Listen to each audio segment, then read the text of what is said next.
We are back here on Retroactive. Welcome back, everybody. Thank you for joining us today. Now, as most of you know, we live in the world of sequels. Sequels, requels, all the equals, if you will. And so that got us thinking of films that, you know, maybe only got that one shot, haven't come back for a second run, or the franchise that they deserve, that sort of thing. What got me thinking of it is I saw an article, I believe yesterday, talking about the one of the people that worked on Transformers One, the animated film that came out last year, said that as of right now, Paramount has no interest in doing a sequel to that movie. I think that is sorely mistaken on their part. That is arguably, in my opinion, the best Transformers movie that has come out. It's one of those that I really was not expecting anything good, not just because it was Transformers, but just the way that film was marketed. It seemed like it was going to be very kiddie, lowbrow humor mixed in with all that kind of stuff, and I was very pleasantly surprised in that it had a serious undertone to it, but not too serious, and was definitely fun, and of course colorful because it's the Transformers. So I didn't see that one, but yeah, I've heard everyone I know that saw it said it was great. Everybody. It's one of those things that especially when I heard the voice cast, I was like, oh, Chris Hemsworth is doing Optimus Prime. Why are we doing this? But that didn't kill it, honestly. He did just fine, especially considering it's supposed to be a younger Optimus. It worked. It was fine. That it was not distracting at all, and the rest of the voice cast actually did great. I loved Jordan Peele as Bumblebee. Was actually pretty freaking hilarious. I love that you're it's so funny to think of Optimus Prime in that regard. It's a younger Optimus, sexier, not as many dents, sleeker, just more buff, just an all around, just a young, hot Optimus Prime. That's right. In his prime. Optimus in his prime. That's the phrase that they should have used for all the marketing, and then they would have sold what I would have gone to see it. I would have gone to see it. If they were if that was the marketing, if they're a young, sexier Optimus Prime, I would have been okay, wow, there's something going on I need to be part of. So I'd have been all over it. Yep. So as I was saying, that brings us to the topic for today, which is movies we believe deserve a sequel or another shot, that sort of thing. And each of us, we brought a few to the table, so we're going to jump right into it. Steven, we've got 4 each. Steven, I'm going to have you kick us off with your first one. Ooh, all right. Want to go in no particular order. Well, it's okay. We don't have to do a particular order. Maybe we'll do it in I'm gonna sandwich it. My 2 favorite, okay, and my 2 that I'm just I'm okay with. So I'll start out with one. I tied for number 1, Leon the Professional. Ooh, okay. Yes, it's Natalie Portman's first or second movie. She was a kid. Oh my gosh, is it Jean Reno is the assassin that kind of takes her in? I've never seen it. So I'll real quick, Andrew, just to set the stage. So little girl lives with her family. Oh my God, it's been so long since I've seen it. Without spoiling too much, in the very beginning, her family is killed by a crooked cop, Gary Oldman, and her life is saved because the hitman and Gary Oldman were swipe out the whole family. Her life is saved by her neighbor, Leon, who is a professional assassin. And he basically he pretends that she's his daughter and lets her into his apartment so she's not killed by the hit squad that killed her family. So he proceeds to kind of teach her the craft a little bit it's very, and getting to my point, it was John Wickish before John Wick was a thing. Mm-hmm. It hints at a larger world. It's way more based in reality than John Wick is, but I have a caveat to my thing. Everyone's always wanted to see her. I think her character's name is, oh man, is it? I'm gonna phone a friend. Justine, do you remember what Natalie Portman's character name is in? I want to say it's Matilda actually, but I'm not sure about that. I'm really unsure. Matilda the Professional. That'd be fantastic. I haven't seen it in such a long time. I'm gonna hold on. I won't be. I know way more about every other movie that I have on here. But yeah, it's Matilda. I was right. It's Matilda. So, but it's Matilda Tilda. in spelling. But yeah, I was right. It's Matilda. It's a great movie. Like there's some parts of that movie that like are burned into my brain. Natalie Portman was obviously going to be a star. Like it's really apparent. She's little. Like I don't even think she's 13 yet. In that movie, and she's so good in it. But I've always wanted to see what became of her, like her character. You know, the fact because I don't want to. I really hate to spoil it. I really hate to spoil it any further for you because it's a great movie, but it's a little ambiguous as to what path she goes down at the end of the film. Here's my caveat. Okay. I want her in a John Wick movie playing that character. I'm Oh, okay. sure I'm not the first person to have ever like made that connection or to have said, "Oh, she should do this." I'm definitely not the first person to say Natalie Portman should be in the John Wick movies, but I think it would be a really interesting. And I was trying to think the other day, like we've already have John Wick 5 announced. John Wick's not dead. The director said John Wick's not dead. It's a total him faking his own death to get out from under the table ending for part 4, which is a year or two old now. So don't come after me for spoilers. You know, they show his grave site and then it's like John will return, you know, and he did come back and No, I heard he's still falling down the stairs. Actually, he's unfortunately. still falling down the stairs from part 4. Yeah, Yeah, Keanu is, but he's fine. It's Keanu. He's fine. he'll get So back up. I started to think like who could kill like who if you're gonna kill John Wick's not gonna be killed, you know, he's gonna get killed by someone big, right? And I think like a movie like John Wick Must Die kind of thing, and you resurrect this character from this other assassin, like, or you could do something like I don't know if another spoiler alert, the TV show What We Do in the Shadows, not the movie, but the TV show, they have a vampiric council and they bring in vampires from a bunch of movies as if all these vampires were like shared the same, they had a shared universe. Like Tilda Swinton, Blade is in it as the vampiric council. So that would be something like, oh, okay, let's bring back a bunch of like famous movie assassins. They're hunting John Wick, something like that. But anyway, I digress. That was such a great movie. Amazing performances in that movie. There are certain things that can't be in a sequel to Leon the Professional that kind of I'm sure would give somebody pause, even if you had Natalie Portman. There's certain characters that aren't in it, that can't be in it, that kind of make that first movie everything it is. So I get the hesitancy to do it, but God, what a great movie. What a memorable first movie. And there's a great Assassins series going on right now that you could just plug her right in. Natalie Portman would crush it. Make it over the top and crazy.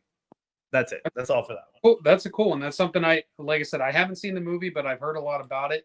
Highly recommend it. That's definitely something that, from everything that you've just said, and I'm sure more, sounds like something that could very easily, in my opinion, be done as far as integrating her into that world. That seems like almost like a no brainer. But I think, and also, oh, sorry. No, go ahead. Go ahead.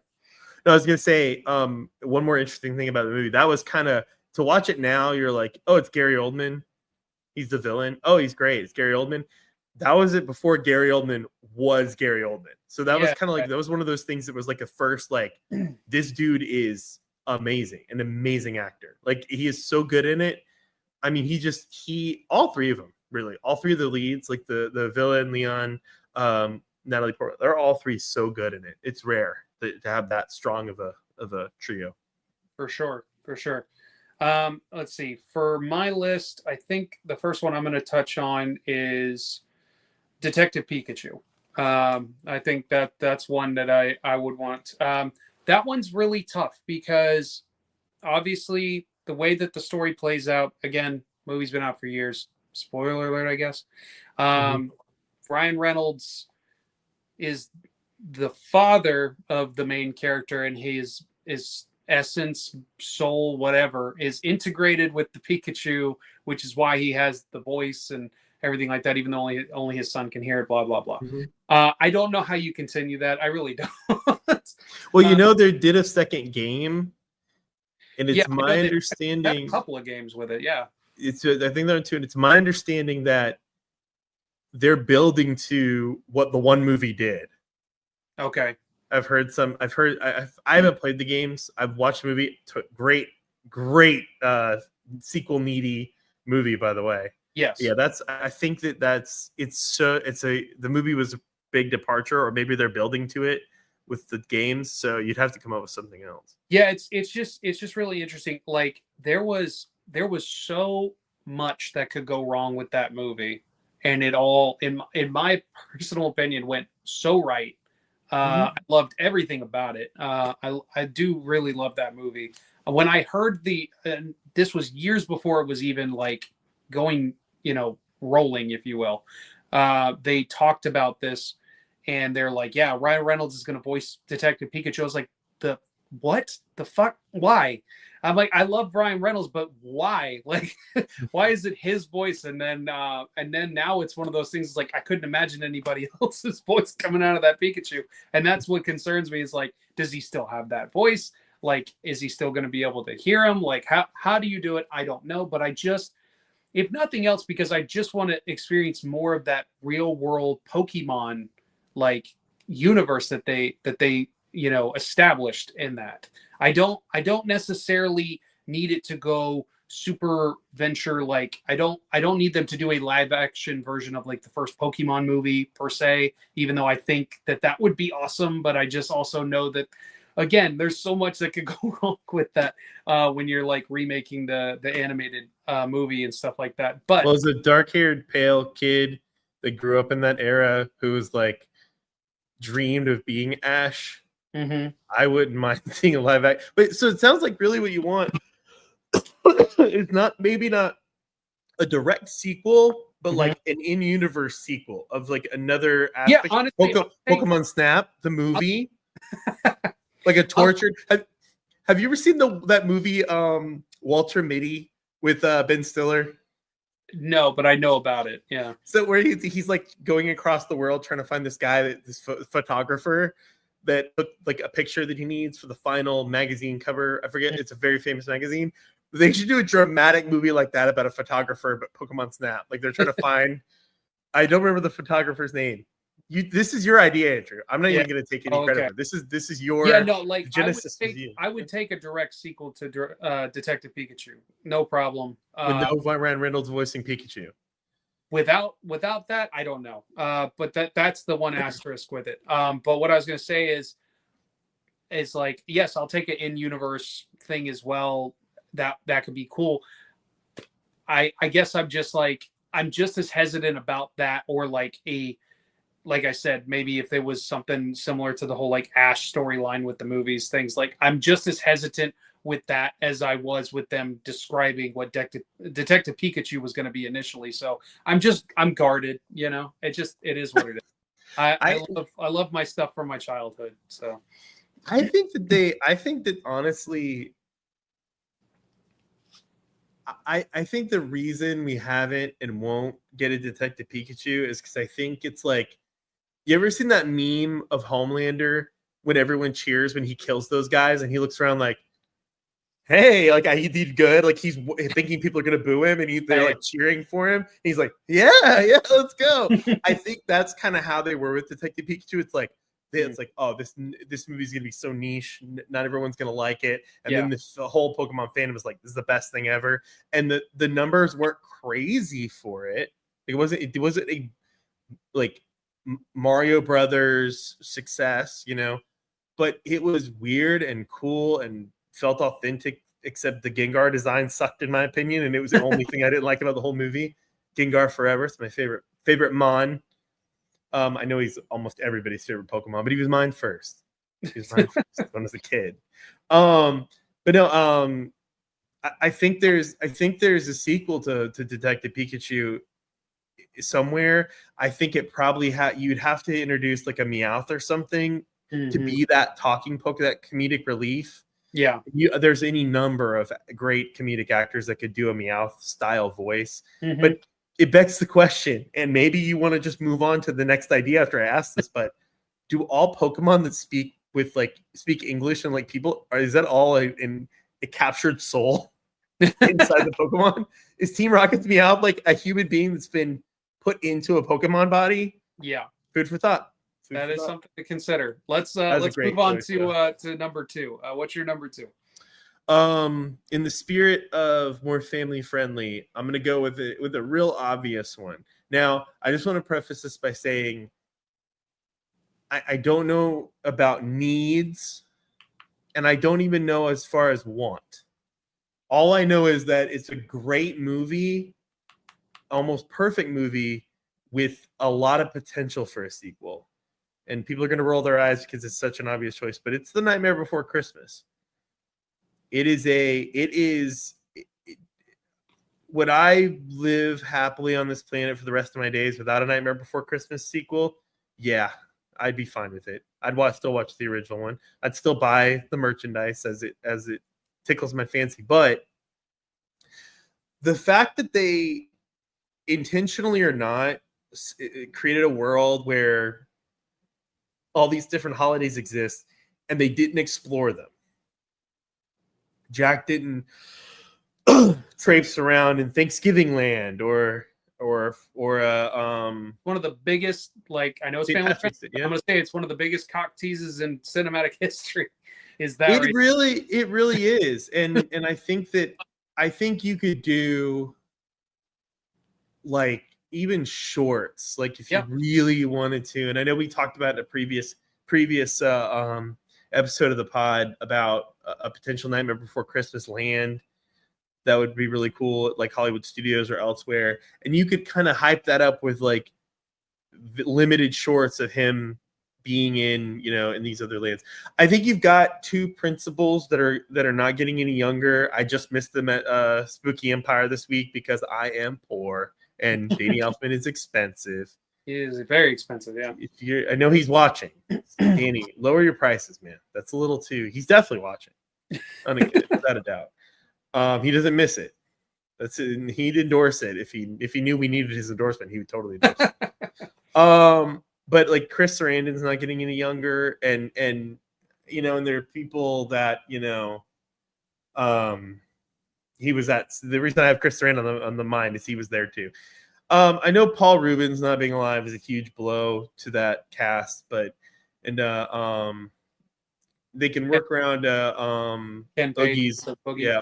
Ken Page. They can work around his death a little easier, or his real life death, not death in the movie, his real life passing.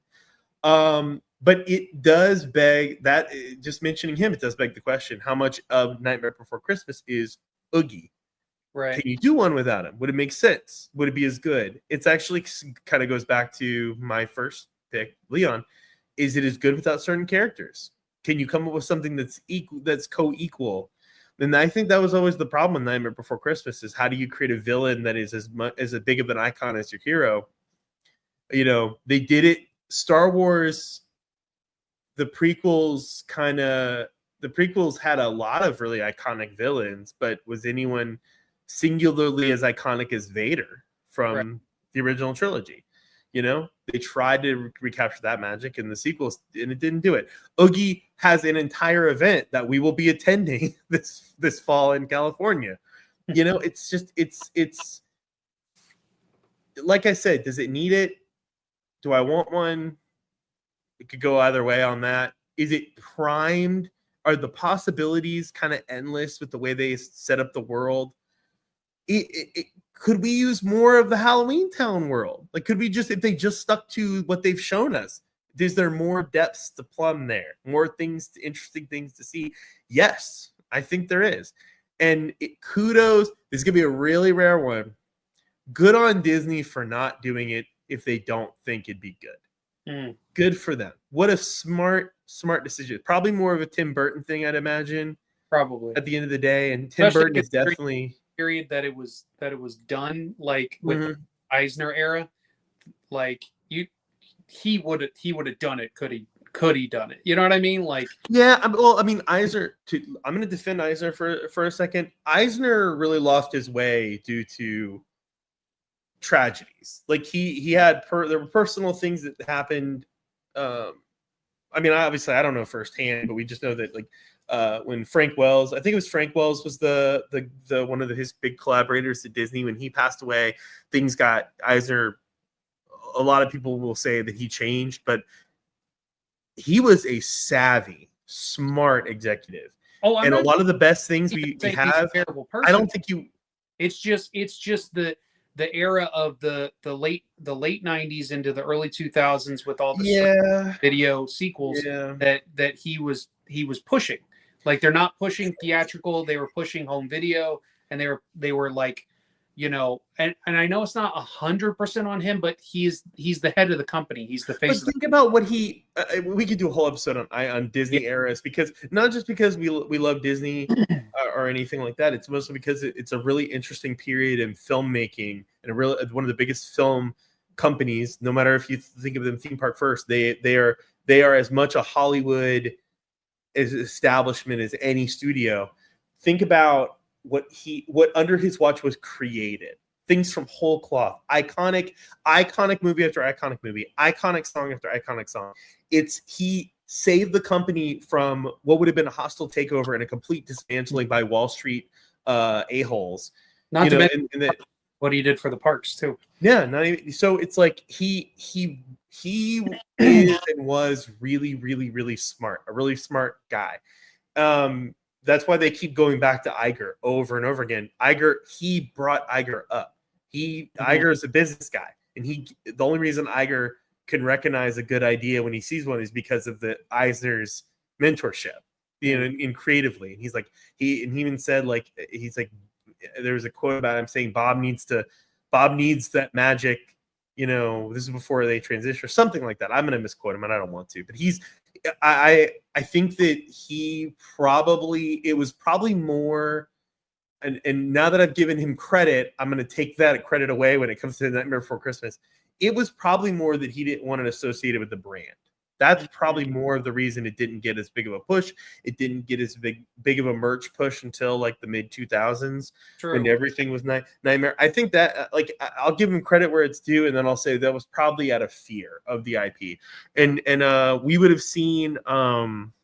probably would have seen a sequel if you push back Pixar like the emergence and the takeover of Pixar 5 years into the future. We probably would have seen a sequel for Nightmare Before Christmas if Pixar, but then it's like all your focus is there. A whole video on Eisner and the Disney and all that kind of stuff, because that's a whole rabbit hole in and of itself. And yeah, totally. You know, there's so many videos with that. So let's keep on trucking to the next. So let's see my list. Let's see here. Next one. I'm gonna do Dungeons and Dragons, Honor Among Thieves, to be specifically, not the excellent movie, not the one from I think it was the 90s. They did a Dungeons and Dragons film. Do it for both. Do a sequel for both. See which one's better. See which one's better. But Honor Among Thieves specifically, good movie, very good, really good movie. Just rewatched it not that long ago, like literally maybe a week or two ago. Ashley and I sat down and rewatched it. She just put it on, and it's just one of those movies that like. It's honestly almost becoming like just one of those like feel good movies that you just can pop on, enjoy, you know, type of thing. I love it. So much fun from beginning to end. Kind of like the whole Detective Pikachu thing. Like, had no idea what this was going to be. We kind of talked about it before the show that like I felt like it wasn't marketed very well, and marketing always plays a huge role into, you know, not only your perception of it, but how well a movie does, because it's how it's perceived by the general audience and stuff like that. And I get it to a certain degree because this, you know, this franchise, if you will, like as far as outside of the movie sphere, is sort of niche, but sort of not. And like they've tried it in the past and did not do well, and everything like that. So they were like really banking on like, you know, these people, and you know, look at all this flashy cool stuff, and here's some fun music to put over it with the trailer, but like you have no idea what the story is. And obviously and I think that had they even just even a little bit alluded to, from what I can remember from the marketing, as far as what that was going to be, might have driven more people to see it. Because one of the biggest questions that actual like Dungeons and Dragons people had was, well, there's a million stories that you could be told, that can be told with this, whether it's Dungeons and Dragons, World of Warcraft, like any of that kind of thing. What are you telling? What kind of story are you telling? And I think they did a really good job. From the little bit I know of the Dungeons and Dragons lore type stuff, they did a good job of touching on things, alluding to things, even showing certain things of the grander world, but also keeping it well contained to Mm-hmm. the tight knit group that we were dealing with, which is what you kind of have to do to not like overextend yourself, and also make sure that you end up having people care about the characters you're trying to tell the story about. So I think they just did a really good job with that.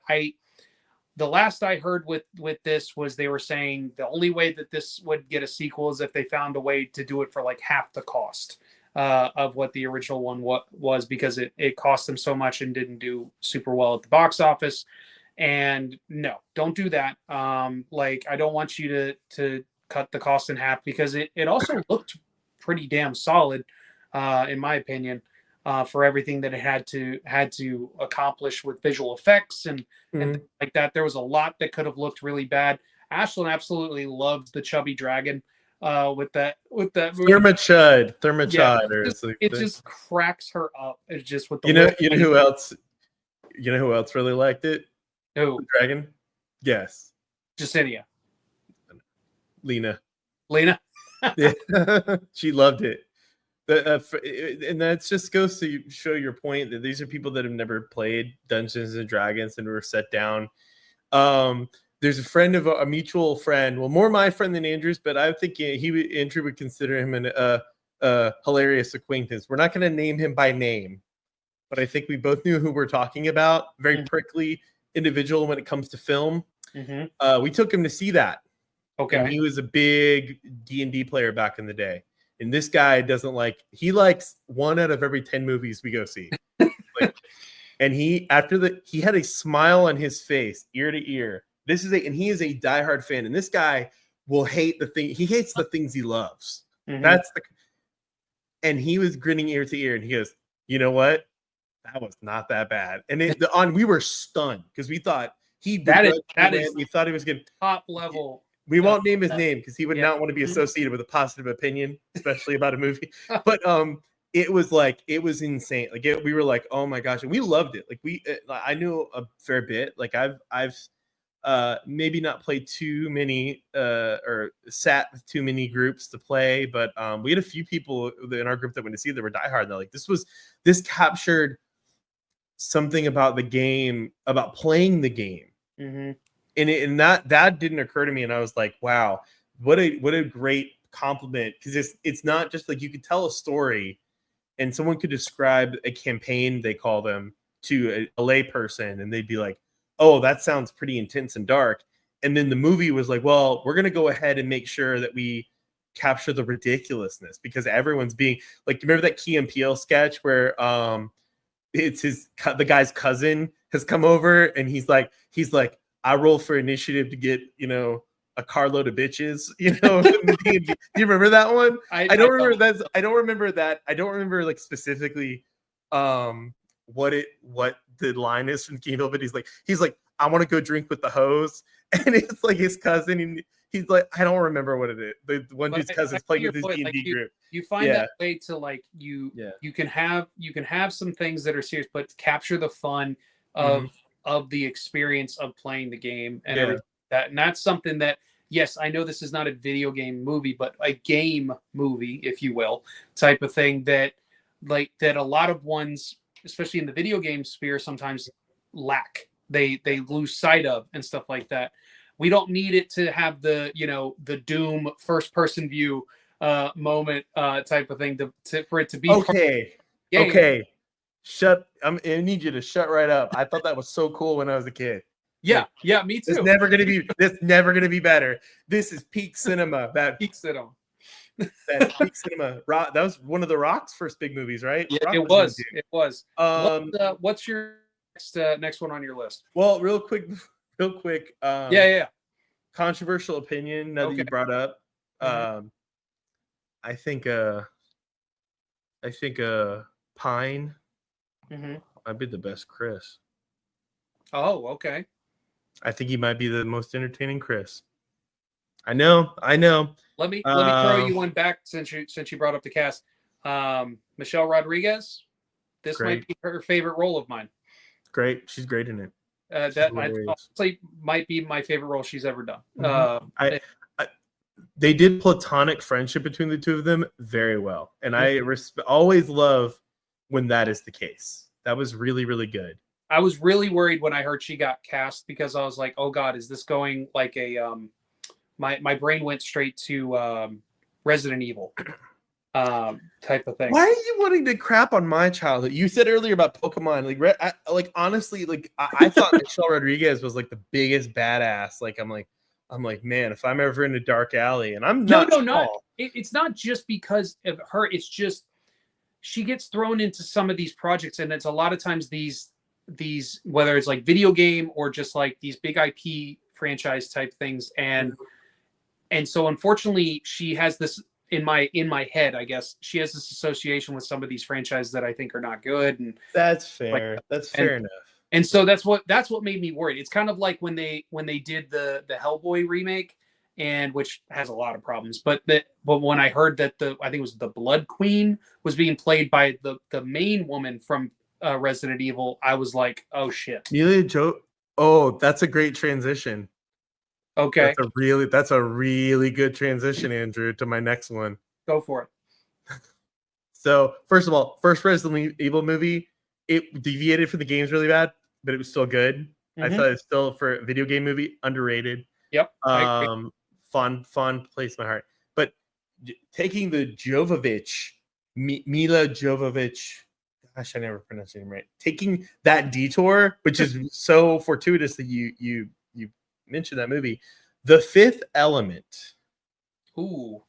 Now, recent history has really soured my desire for this. Hmm. I cannot imagine this movie without a sequel to this without Bruce Willis.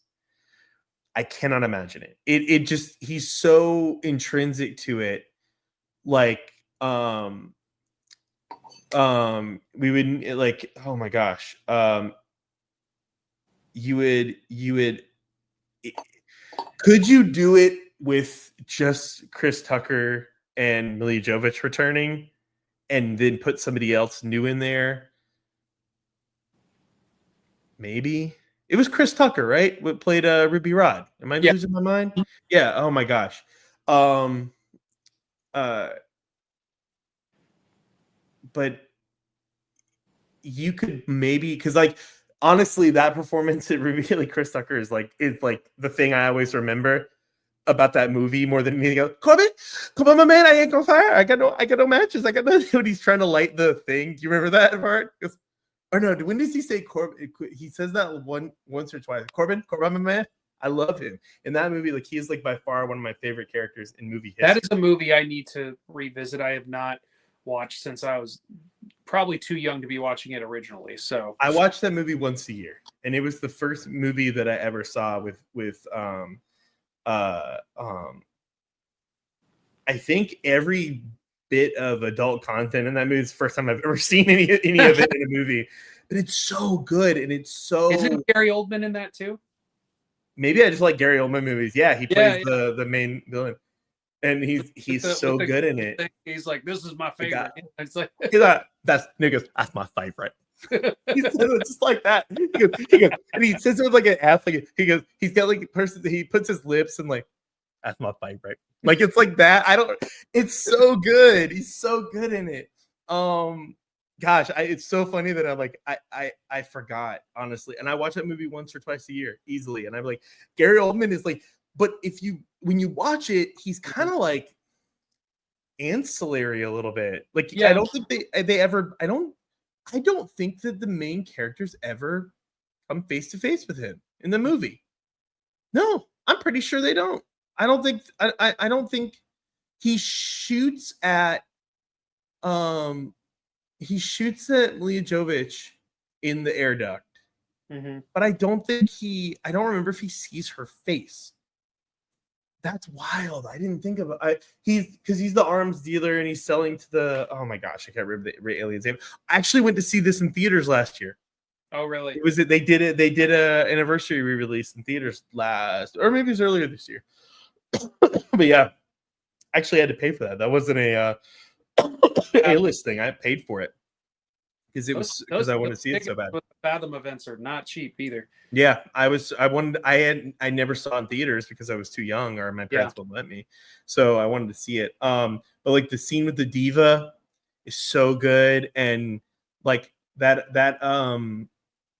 over the years, like I've been fortunate enough to see live a couple of performers try to do that in a concert setting. Mm-hmm. Like and that's always been really cool. But I usually come to the table with these like conceptual like conversations with like, oh, this is how you would do it. I have no clue. Just more from that world, more from those characters as you can. I think it's like I said, I've softened on it because of, unfortunately, with the stuff that Bruce Willis is dealing with. Obviously, his real life is more important than his screen life, but it's like, it's such a great, cool little legacy film for him with all the amazing films he's done. He's so good in it. And it's such a different, like he's just iconic movie. And I love the movie. And I watch it as like they were doing a Lego ideas to do his taxi. And I'm like, oh, I'd buy that in a heartbeat. If they had a Lego version of the taxi for the fifth element, oh my gosh. I'd buy, like, it just, Adam Savage did a build of the what's the name of the gun that he shows the net? I know what you're talking about. The things, yeah. But yeah, and it's so he did a build of it, and that's like a dream. Like if I had all the time in the world and all the resources, because I really don't have time to dedicate to like putting a prop together. But if I could do that, that would be one of the dream props. Or it's so funny because like I was playing with my phone case the other day.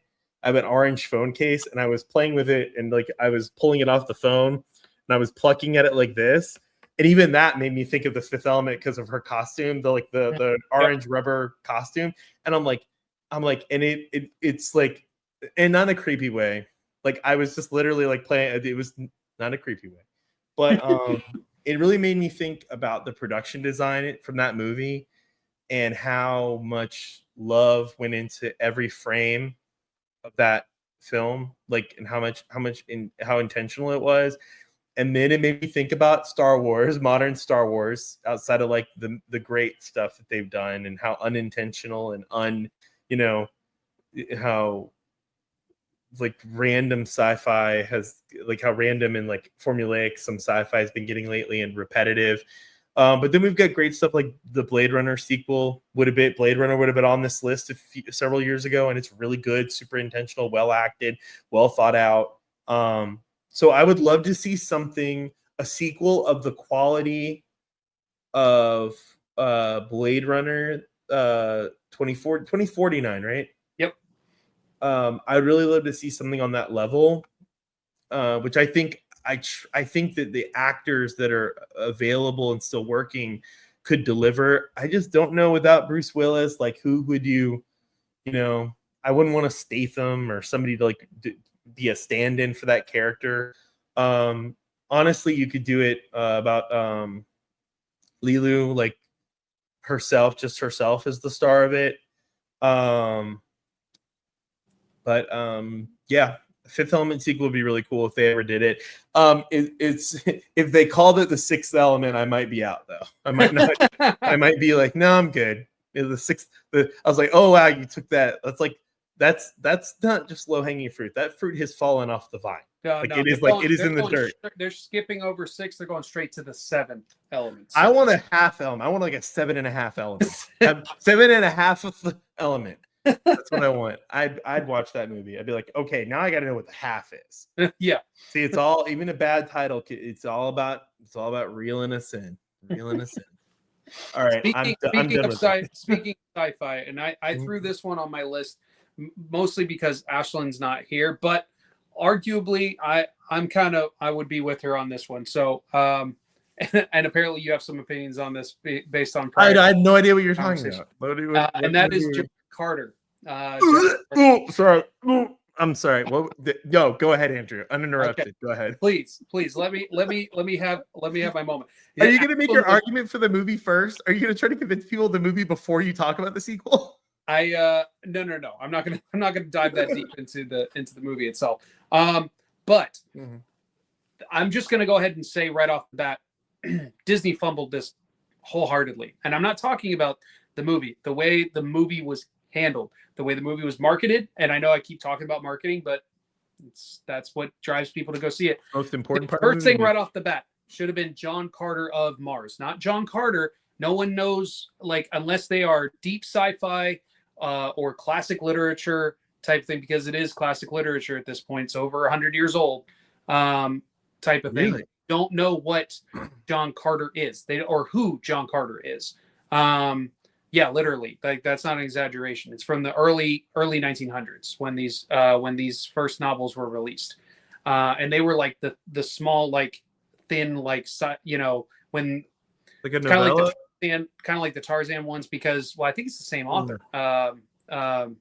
If I'm not mistaken, they were always released as like small novels, and because they would publish some short stories in like magazines and news and like different print media and stuff like that, and then long format. But even then, they were like thinner novels. So like manga, like how they do with a manga.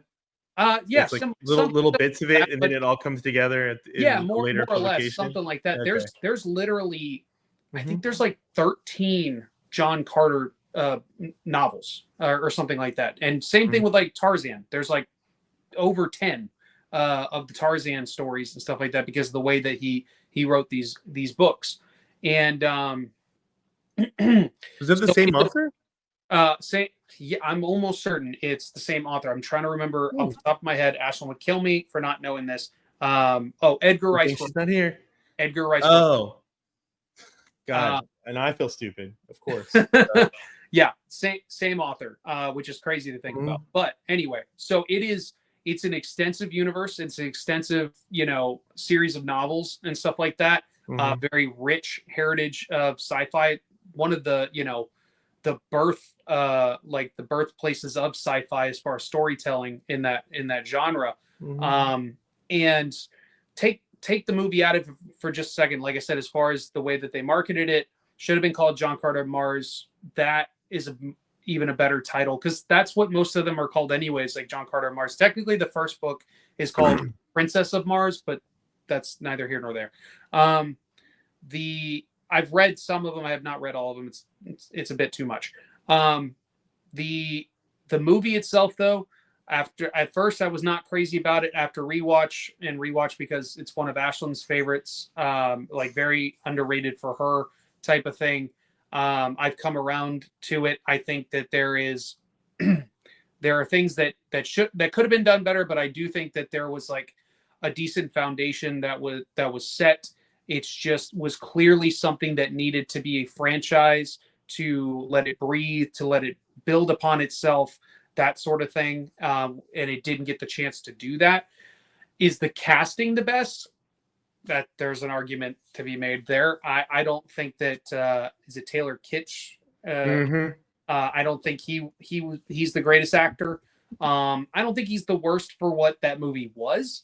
But could they have gotten maybe somebody better? Yeah, probably. But like I said, he wasn't like the make or break for it. I do say, for what I like about the movie, the spectacle of it. Some people will be like, oh, it's this and it's this. They'll compare it to, it's this, but it's Star Wars, but this, or it's Dune, but this. It's like, well, yeah, but technically this came first. Like the movie might not have come first, but the story came first. This is what these things, built upon, like I said, as the decades went on. And so it definitely, in my opinion, deserved to do more, to have more legs, to be able to tell a longer narrative in that regard. And Ashley and I are both big fans of like the Princess of Mars and John Carter, Dejah Thoris, all that kind of stuff. We have a massive Dejah Thoris statue in our room that she bought and stuff like that. She collects a bunch of the comics, all that kind of stuff. So I know that would definitely be on her list. So I had to make sure that I brought it up. You're a good husband, Andrew. Thank you. You're a good husband to test the waters of. So you threw this out there when she wasn't here. You're taking on the brunt of my criticism, which has not come forthcoming. Just so you know, Okay. I couldn't even remember who was in this movie. I just looked up the cast while we were talking. My God, how did they pay all these people? That's for all that cute, ridiculous budget. Willem Dafoe, Thomas Hayden Church, Dominic West, Bryan Cranston, Samantha Morton, Mark Strong, James Purfoy, David Schwimmer. Oh my gosh, Jon Favreau is in it. Now a lot of these are voices, not the. Well, they might have done some physical acting as far as motion capture type stuff. So maybe take that with an asterisk. But a lot of that is voice acting technically. So yeah, but I might. So there's a little bit of an inside joke in my life about John Carter. My brother and one of my cousins, they really like it. They actually have gone to bat for it multiple times, like in my criticism. And I saw it in theaters. I could not tell you anything about it. Like I couldn't describe a scene. I couldn't describe what stories they covered. I was never a huge fan of the books or any of the comics, anything. Because it always felt like, the Star Wars without lightsabers. Like what's the point? I mean, Dune at least has, sandworms and Chris knives and cool stuff like that. Dune always had cool stuff. So it was always like I wasn't super interested. I always felt old timey to me. But you know what? If Ashley wants it, fine. I'll make it. I'll get it done. I'll get it across. Last thing I'll say about this, same cast. Same cast. Yeah. Ian Taylor Kitsch is like, what? How is he? 50? I'm sorry. I'm the lead. I'm like 50 years old right now. I don't. He was like. I felt like I was like a little kid when he was like popping off. Nope. I am shockingly close to his age. That is frightening. I'm no Taylor hate on here, Kitsch or Swift, because I don't want to die. Yeah, he's 44, so he's still in John Cartering age. So we can get him back. What I was gonna say real quick before we move on was just that I do believe that had this movie been able to be done prior to Avatar, I think it would have done better. It was after Avatar? After Avatar. Because Avatar was I was still in high school when Avatar came out, and this came out after that. It wasn't super long after. Like I think it was a couple of years after. That was actually shockingly. It was 3 years. 3 years. Yeah, 3 years. Mm-hmm. That's wild. Yeah. I think if this had hit first, I think it would have hit differently. But after Avatar, this just I remember people talking about that they felt like this was just a lesser Avatar type of thing. But again, it takes from a lot of stuff that people have talked about 100 times over, including the Avatar-esque part of John Carter, where he's projected to Mars, through an avatar. Whatever. Let's move on to your last one. A lot of food for thought on that one, Andrew. A lot of food for thought. They should just remake it with Chalamet. Done with it. It'll be Dune Light. John Carter. Yeah, that'd be great. Be great. Diet Dune. Diet Dune. Do the Dune. Diet. How is there not a mountain crossover for Dune in marketing? This whole show has been about marketing. It's not about movies. It's not. It's just about marketing. The Dune Dew tastes like sand. Yeah, I get. Listen, I would have gotten the Lone Ranger, but John Carter, I don't know.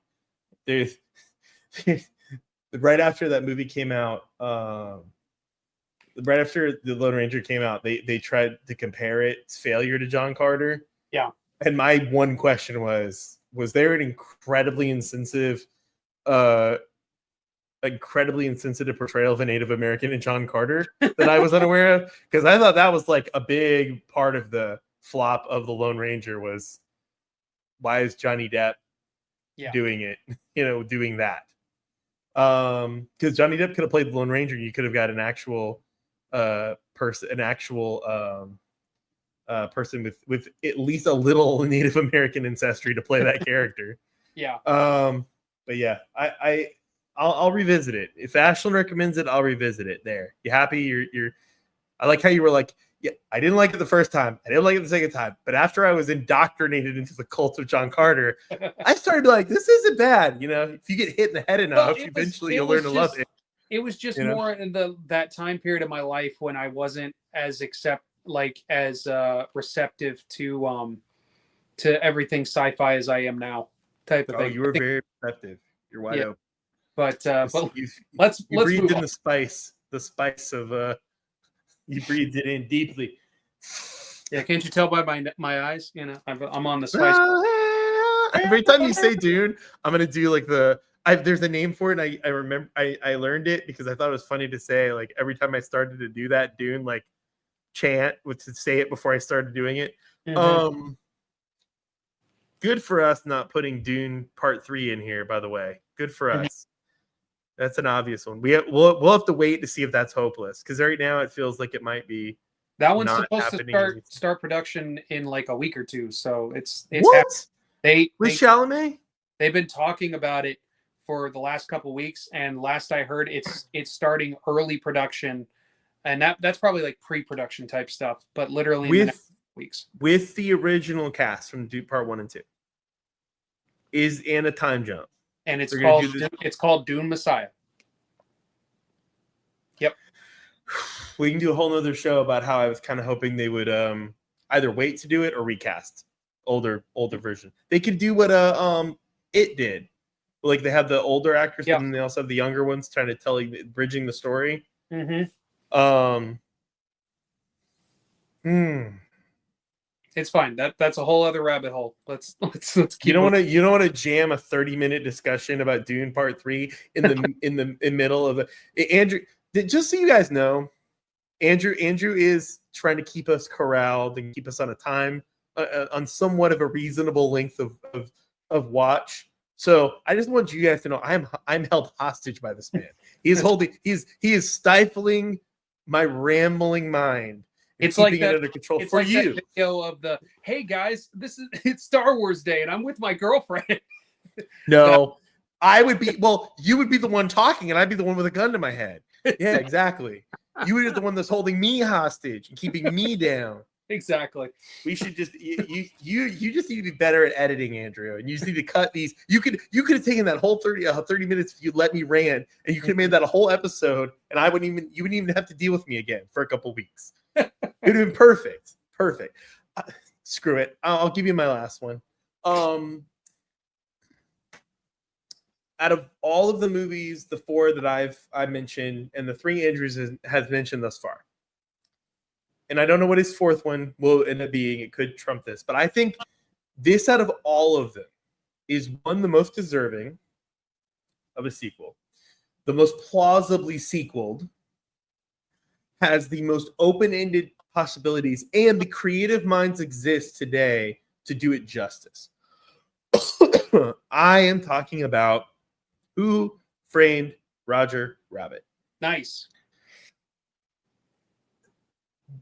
There is something to be said about a character that could have been as iconic as Mickey Mouse. Like what Stitch is, what SpongeBob is, what Pikachu is, what, oh man, God. I had one more, but it escapes me. Roger Rabbit could have been a sub-icon for the Disney brand. I know Pikachu's not part of the Disney brand, but and SpongeBob isn't either. But he could have been that level of iconic. If not for the egos at play around the ownership of that character. For everything great Spielberg has ever done, and when we get into like talking about like what our favorite movies are and what we think are perfect movies or great directors, whatever, Spielberg might pop up once or twice in mine. But for everything great he's done, the damage to that IP is like just the withholding of it, which I believe it was Spielberg that did it. The withholding of it from Disney, even though they technically own it, the withholding the restrictions on it. I think you could, as proven by the underrated, not a perfect movie, the Chip and Dale Rescue Rangers movie, the concept behind that, you remember that on Disney Plus? Yeah. The concept behind that was really good. I think Roger is in it for a second, right? Like he's in it for like just a quick. I saw it once. I think he's dancing in a club or something. I think a Who Framed Roger Rabbit sequel, the principal voice actors are alive. Obviously, tragically, Bob Hoskins is not with us anymore. Or the live action Mario Brothers would have been on my list as well. And we'll go toe to toe. I think it's better than John Carter. I think the live action Mario Brothers is more worthwhile. What? I'm sorry. We can't go down that rabbit hole. Please continue. Oh, what we can do? We'll do a debate. I'll prove it. At least they were brave and creative. They were brave back then. Brave filmmakers. Torturing Bob Hoskins and John Leguizamo, torturing them. Anyway, underrated movie. I probably lost 3 friends. If any of them, like I have 3 friends, if they saw me say that, they know I feel that way. But if I put it out in the world, they'd have to disown me. Who Framed Roger Rabbit? I don't think it's magic in a bottle. I don't think it's a one shot. It could never be like some of the other things. Even on my list, on your list, Andrew, like Detective Pikachu, for example, is that we're struggling with, could they do something that felt the same, right? I think Roger Rabbit is an entryway to it asks a big question. It asks a lot of questions that it doesn't explain. The universe is bigger than this one. They told a small story in a world, in a universe where the relationship between things that are created and things that are organically birthed are like homogenous. It's super interesting. I think that the case study for Roger Rabbit is the Roger Rabbit shorts they did around the movie. And remember, you might be a little bit too young to remember or even have experienced it, but for a few years after the movie came out, they did put Roger Rabbit shorts in front of several different animated films. Like they do the picture, but I think I mostly experienced them watching them like on. They might have been on cassettes prior, but it was probably they were, and then seeing them on Disney Plus and stuff like that. So. And they were on the Disney Channel, I believe, as well when we were kids and whatnot. But they would play that. It was a big deal. Roger was a big deal, and you look at the potential stories. And I really love that era of Hollywood for sure. But like you could do the story of Chip and Dale like would have been great for Roger Rabbit. Like the whole getting CGI makeovers, like that kind of all the stuff they introduced. It really was a sequel to Who Framed Roger Rabbit, whether Disney wanted to admit it or not. It was a sequel. Conceptually, it was in that same universe, obviously, because Roger's in it. But that's the relationship they had to those characters in that world. That's the relationship. And I hate that they couldn't do it as a straight Roger Rabbit sequel. It deserved. I think if you ever did a Roger Rabbit sequel, you could build hype for that to a pretty feverish pitch. I think the Disney would be surprised. I think you could really, if you did it, if it was smart and deliberate, how you marketed it, if you were telling an intriguing story, if the first trailer captured that, 2D versus 3D space that the original movie did, I think you could really do something cool. As far as story, I mean, it's limitless. Roger could be trying to get funding for a movie, and he gets money from the mob accidentally, and the mob's like involved. You could do famous mob style characters that are like famous actors. I view it similarly to how I view the limitless possibility for the Muppets, to do a Muppet movie. Like you could put the Muppets there in their real world form, like, oh, they're actors, that kind of like opens up everything, like how Matt Damon did that crypto thing a few years ago and everyone got mad at him. Like that could be Roger promoted like a cryptocurrency, and now he's like everyone hates him, so he's got to do a new movie. I just think there are a lot of really funny things, like he could join. What was that? What was the thing? Madonna, with the chords, her religion with the chords. Oh yeah. I forget what it's called. Yeah. But he could get it like as an actor, like he could get into like a religion and not want to act anymore, want to donate all his money or something crazy. Like it's limitless potential for the character to like parody, or maybe not even parody, just like this is how actors are, this is what actors and entertainers, and this is how they deal with either mediocrity or fame or waning fame or any of that stuff. But I mean, yeah, they did the Chip and Dale movie. It was really well received initially, but it didn't have legs. Like people don't talk about it to this day, frequently. But I would really love a sequel, like maybe Roger's trying to solve another murder. You could do something really base, like, or real not base, really something that's like close to the original, or you could do something wild like Roger runs for president or governor of California. Would be hilarious. It's a political thing, Tunes rights, you could do, but then even then, as saying that out loud, like making parody of that kind of things, those kind of things right now probably wouldn't play too well with general audiences. But I mean, I'm just spitballing, there are a lot of ways you could go, with the character.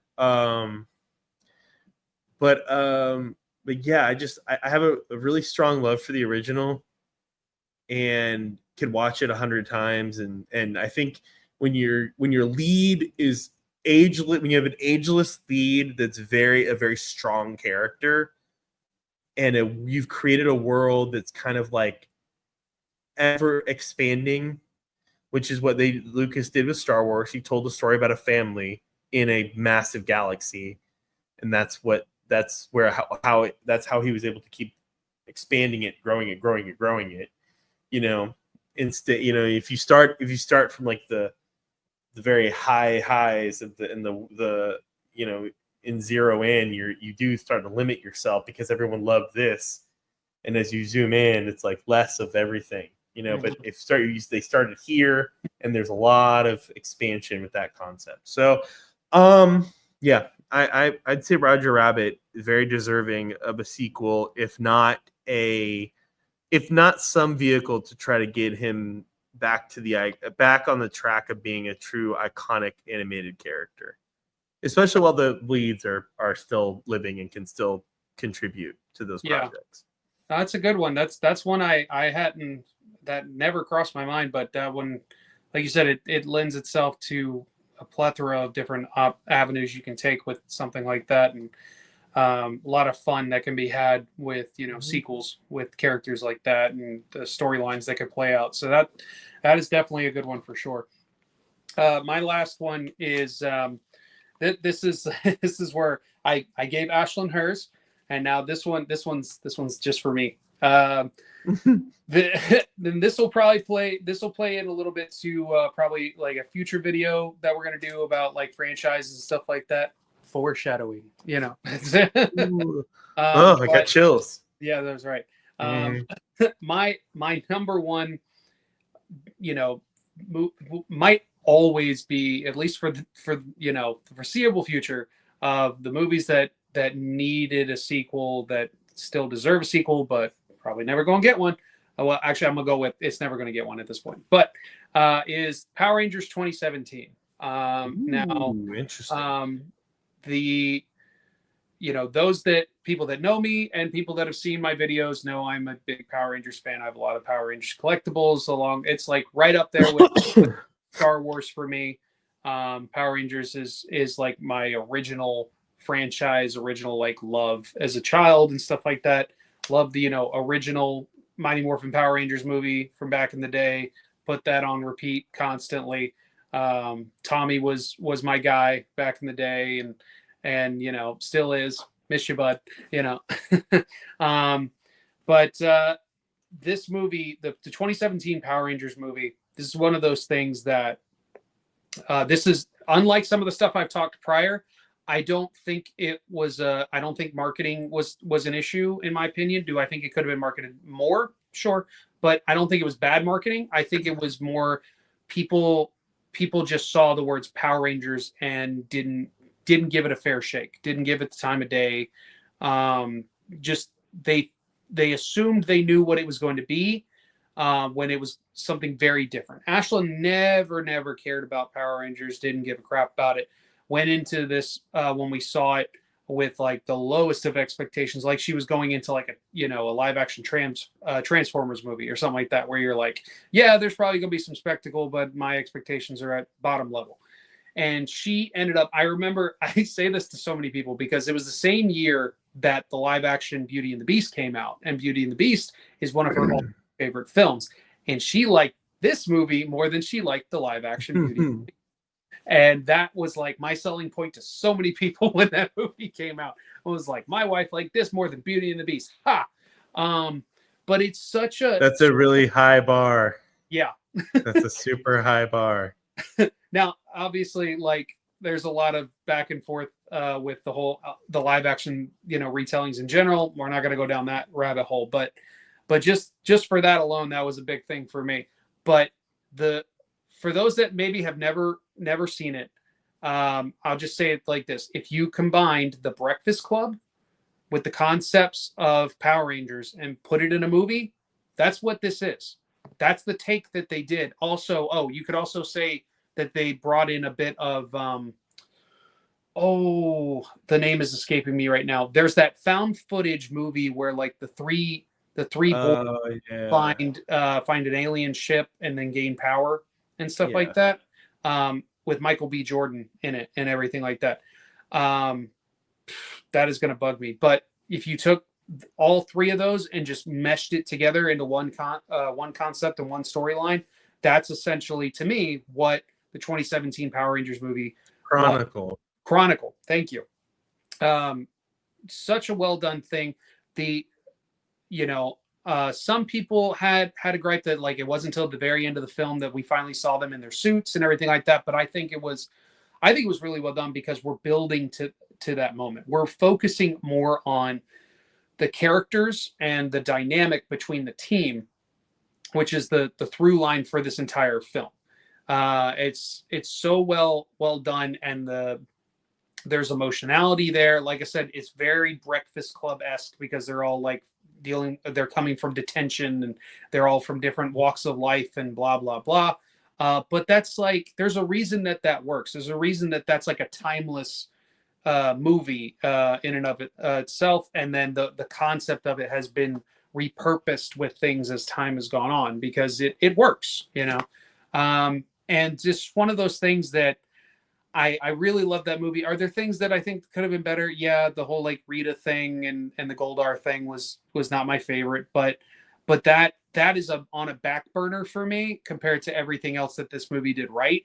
And the fact that they literally tease at the very end of the film Tommy Oliver, because you see a green jacket on a chair and you hear them calling for Tommy Oliver to, like, essentially, I think he was supposed to go to detention or something like that. And that's the end of it. Like, we never see who Tommy Oliver is going to be. We never get that. And those actors, majority of them from the team, have gone on to have very successful careers. Naomi Scott has had a very successful career since Power Rangers. She's been in a lot of things. I know. I'm just saying it wasn't one of those things that she did that movie and then just disappeared into obscurity. For sure. I'm not saying that everything she's done has been amazing. Smile 2 was really good. I'm not gonna lie. I was surprised. Smile 2 was really good. Smile 2. She was great in it. But it's one of those things that she didn't disappear. And then you had the main guy that played the Red Ranger. He ended up in Stranger Things and everything like that. He's the brother. Billy. That's Billy. Oh wow, I did not make that connection. And then the Blue Ranger, he's had success on a few different series, I think it was like more like network television type stuff, but he's had some success. And then of course the Yellow Ranger is Becky G, who's a very popular Latin artist. She was already like kind of big when she did the movie, but she's gotten like she's like worldwide now type of thing. Like she's even performed at Universal a few times for Mardi Gras and stuff like that. Wait, she's Latin? Yeah, I think it's kind of like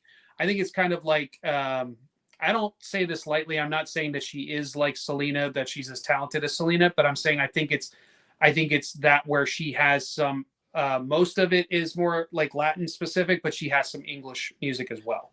No, I was just wondering 'cause, like I was looking at like the credit is she was still Trini Kwan She was in the Trini. movie? But She was Trini, but Kwan? I don't think they used the last name Kwan.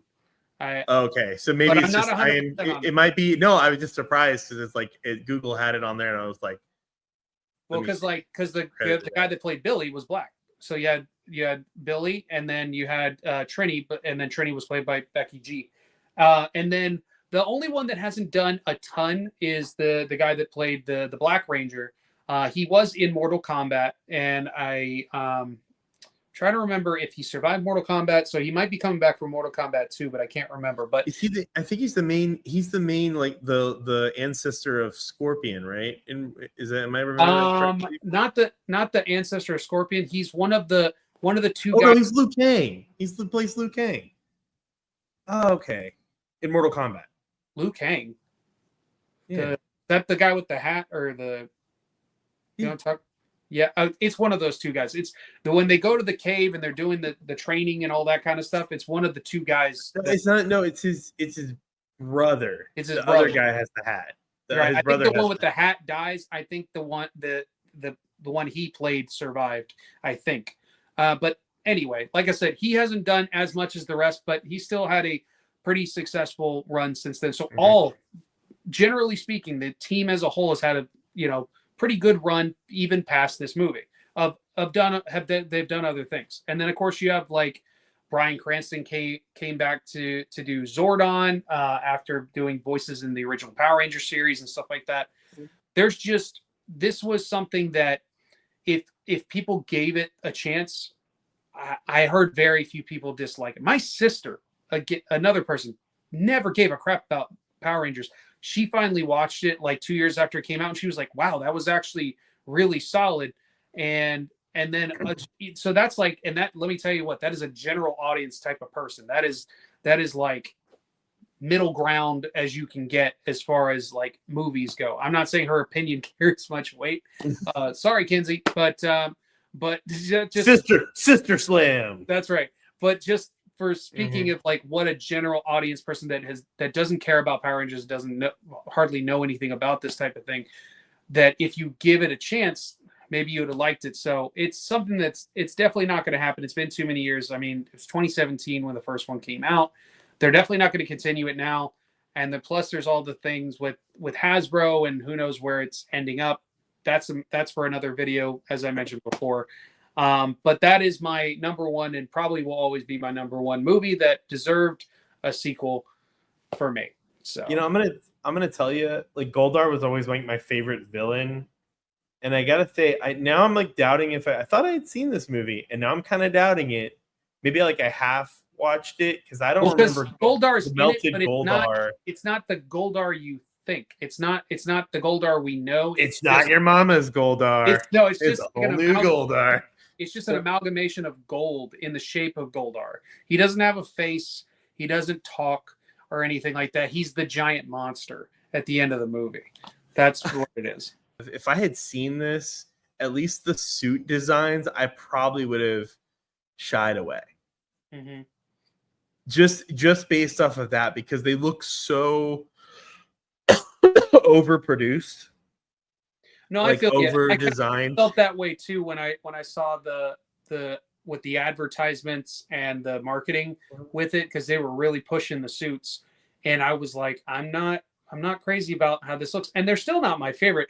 I will say they do look better in the moment like when they're in it and they're doing, you know, all the action stuff and fighting and stuff like that, it looks better in that regard than what it did in a lot of the marketing photos and stuff like that. And I've heard And I will say this, the moment, and this is probably one of the nerdiest things of my life, the moment when they finally have them walking out with their suits on, seeing that, even though they're not my favorite suits, seeing that moment done the way it is at the high level, like budget that they did with this movie and the build up that they did to that moment, I shed a tear. I really did. As a Power Rangers fan, seeing that on the big screen was one of those like shed a tear moments for me. I felt something when that moment finally happened, you know.